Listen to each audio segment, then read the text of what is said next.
Vamos a contar un episodio curioso de la Revolución Francesa.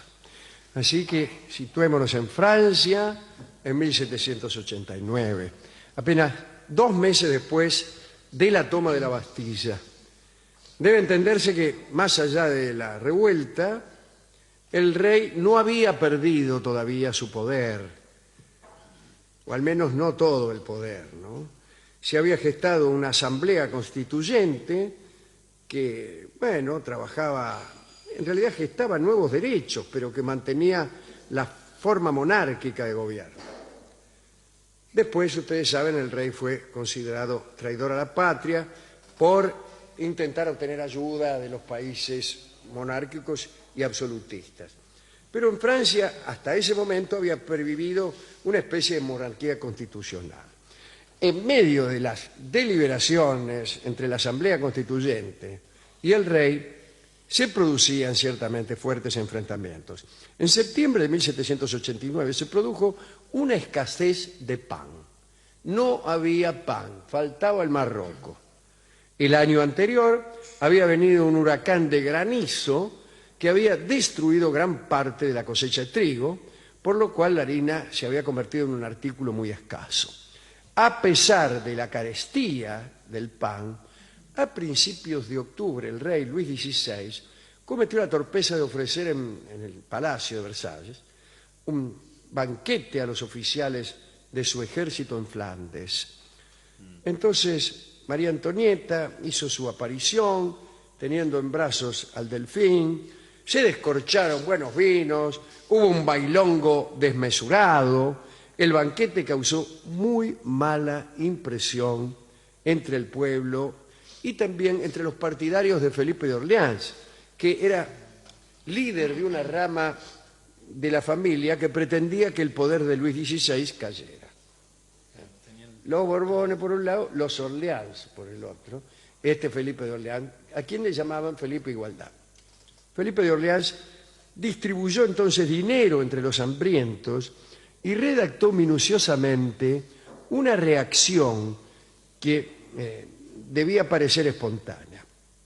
El 5 de octubre de 1789, una multitud abandonó París, dirigida por un sargento orleanista, llamémosle así, llamado Maillard, y empezaron a marchar para Versalles, que es donde quedaba el Palacio Real, que es bastante lejos de París. Es cerca, pero como si fuera usted a La Plata. En esa tropa, compuesta por agitadores a sueldo del duque de Orleans, iban 3.000 prostitutas que habían sido reclutadas en los barrios de la capital y en la población galante del Palais Royal, que era el lugar frente al cual hemos pasado por ahí, el lugar frente al cual se congregaba la aristocracia de la prostitución parisina. Los reclutadores habían sido muy hábiles, pues sabían que aquellas damas podían causar desórdenes entre las tropas que custodiaban el Palacio Real en Versalles. Bueno, avanzó la tropa, llegaron ahí la cercanía del palacio, meta grito, meta insulto, se oía decir pan o las tripas de la reina, ¿no? En cada pueblo que pasaban saqueaban las bodegas, así que querían pan y tomaban vino. Que al pan le digan pen y al vino ven, está bien. Pero al sombrero chapó la pucha que lo tiró. Cito de paso a Bioy Casares. Muchos pensaron en quiénes serían aquellos saqueadores de vinerías. Algunos creían que ciertos miembros de la asamblea estaban detrás del levantamiento. Otros decían que los traficantes de harina querían causar el desorden y así enriquecerse, pero nadie imaginaba que aquella multitud estaba pagada por un príncipe de sangre real como era Felipe de Orleans. Cuando la columna llegó ante Versalles, el sargento Maillard quiso cantar una canción en honor a Enrique IV, un rey muy anterior pero muy popular. Las muchachas del Palais Royal empezaron, ni bien terminó la canción, con la tarea para la cual habían sido contratadas: seducir a los soldados del palacio. Y los soldados respondieron enseguida a la provocación, de modo tal que al rato estaban todos echados debajo de un árbol con las muchachas. todos los senderos que conducían a Versalles se convirtieron en un lupanar. Todos vivían y cantaban y se hacía el amor pluralmente, sin ningún pudor, señor. Como una orgía. Sí, algo así. Los soldados apostados en la puerta, bueno, se reían y se distraían ante tantos encantos. Luis XVI recibió 5 delegados. En realidad eran delegadas, eran 5 prostitutas. La que debía hablar se llamaba Louise Saint-Charry, pero la dama se emocionó tanto ante la presencia del rey que dijo, queremos pan, y se desmayó. De todos modos, el rey prometió ordenar que iba a traer unos granos de no sé dónde para abastecer a París, y aquella tropa orgiástica finalmente había tenido cierto éxito. Pero lo que había sido una estrategia para distraer a los soldados renació otra vez para ir a festejar la decisión del rey. Y todas las prostitutas dijeron, vamos a festejar esto con los hombres de la Asamblea Constituyente, que estaba reunida en ese momento. Entonces volvieron nuevamente a París, donde sí estaba la Asamblea. El sargento Mellior reunió a las prostitutas para conducirlas hacia la Asamblea. Cuando llegaron a la sala de sesión, imagínense, hubo un gran escándalo, estaban en pleno debate. El presidente de la Cámara, un poco turbado por ver a señoritas que se acostaban sobre los bancos o que le hacían gestos obscenos a los representantes del tercer estado, se levantó y se fue.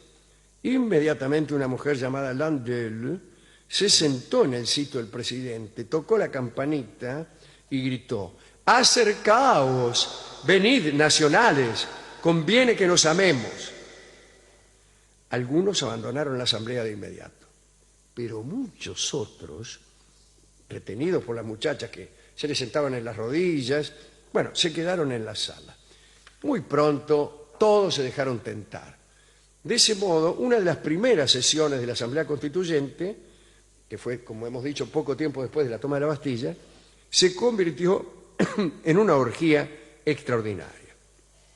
Cuando la orgía terminó, los representantes regresaron a sus casas, muchos de ellos seguidos por las chicas. Se cuentan que en el establecimiento de baños continuó aquella saturnalia. Se cuentan también que todos los asambleístas estuvieron encantados con lo que sucedió, menos uno que a los 31 años seguía virgen. Y ese era Robespierre, el incorruptible. Dicen que había sentido una gran confusión cuando una de las muchachas se sentó en sus rodillas. Temiendo no estar a la altura de las circunstancias, se contentó con hablar con la chica de política, comentar sobre los acontecimientos de la jornada. Pero por la noche, entusiasmado, hizo ir a aquella muchacha a su habitación y allí sí parece que perdió su timidez. Algunos historiadores han dicho que la revolución comenzó con una orgía. Debe decirse acaso que los representantes de la Asamblea se sintieron menos contentos por los festejos cuando, poco más tarde, la mayoría de ellos se vio atacada por una sífilis de la que las muchachas de Maillard eran responsables. Y por aquel mal los debates de la nueva Constitución tuvieron muchas ausencias. ¿A quién dedicamos esto? Fuimos a la discoteca, le hablamos de Luis XVI, le hablamos de las 3.000 muchachas del Palais Royal, pero el discotecario... Es una cantidad de mujeres. Sí, pero él empezó a hablar del pan. Pero ¿del pan? Del pan. Dijo que todo empezaba con la escasez de pan y dijo que él había resuelto cambiar de panadería. Bueno, señor, no hay nada que ver la historia con Me contó todos los detalles de las discusiones que habían tenido con su esposa, los argumentos que él había esgrimido a favor y los que la esposa había esgrimido en contra, y cómo él había impuesto su voluntad, etc. Pero no hace una asamblea a partir de No importa, la elección de pero una bueno, a él panadería. lo que le interesó era la escasez de pan, y entonces me dio un tango que se llama Pan, justamente compuesto en atención a este episodio. Ah, qué bien. Lo va a cantar Carlos Gardel, y está bien que lo cante Carlos Gardel. Usted sabe que he visto hoy una propaganda de YPF Ajá. donde, conforme con la futbolización del universo, hacen una metáfora del país haciendo un seleccionado de sus mejores valores musicales, poéticos, etcétera. Sí. No está Gardel, loco. No está Gardel en la selección. No de está IPF. Gardel en esa selección. El hombre cuyo nombre señala, se ha convertido casi en un sustantivo con otro significado. Sí, sí, sí. Justamente por eso. No está. Y están otros, algunos muy buenos y muy meritorios, otros que podrían discutirse. Pero, Qué raro que no esté Gardel. claro, no es raro que no esté Gardel. ¿Por qué? Porque a los publicitarios no les gusta eso. Claro. Les gustan otras cosas, que son más o menos las que están. Escucharemos a Carlos. Este es un programa borgiano y gardeliano. Y cortasariano. Cortázar no está. Tampoco está. No, tampoco está. Pero no importa, no es que si No, no está siempre va a haber fulano, uno no que está no Mengano. está, sí. Que no esté Gardel es el asunto. ¿Qué es esto? ¿Qué jugamos? Gardel, flaco. Gardel canta pan. Y este tango, escúchelo.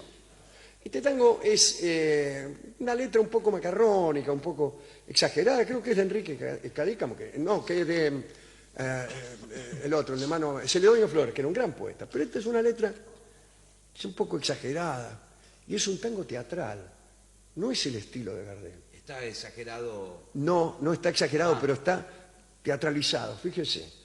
Extraordinaria. La versión es extraordinaria. Se llama Pan el tango.